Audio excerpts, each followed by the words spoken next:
to help us break down the news tonight and to tell us more about what racetrack chaplains do, we have Dan Waits, Executive Director of the Racetrack Chaplaincy of America. Sir, thank you for coming in. You're very welcome. I think a lot of people, we enjoy Keeneland, we enjoy the racing, but I think a lot of people would never even know that there's someone in this role there. What do they do? Right, so it's the most common expression I have each week is like, I never knew that there was a chaplain on the back of a racetrack. So they do everything. They minister to not only the spiritual needs of the people at the entire community of the racetrack, but they also minister to the social needs, the physical needs. A racetrack chaplain has to perform many functions. So they'll have services, non-denominational services on the back of the racetrack.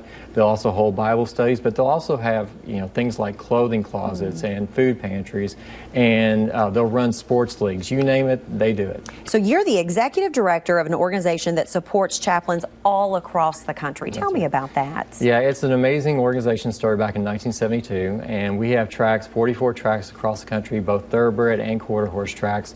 We have tracks all the way up in Washington State, all the way down to Tampa Bay, from New York down to Southern California, everything in between. And the racetrack chaplaincy, what we do is we support those local chaplains. We work with a lot of national entities in thoroughbred racing, like the Breeders' Cup, the HBPA, which is the Horseman Benevolence and Protection Association, Jockey's Guild, Thoroughbred Charities. We work with all those national organizations so that they can help the chaplains on a local level. In this story, Sam focused on Chaplain Dean, right? What makes a good chaplain, and what makes them, what kind of things do they bring to the table that makes them be good with these guys and women that are doing this? Right. Well, the number one thing, and it goes with all clergy, with all Christians, is that we're called to love God and love people. And so you have to be humble. Nobody's in it for the money. Racetrack chaplains are very selfless servants.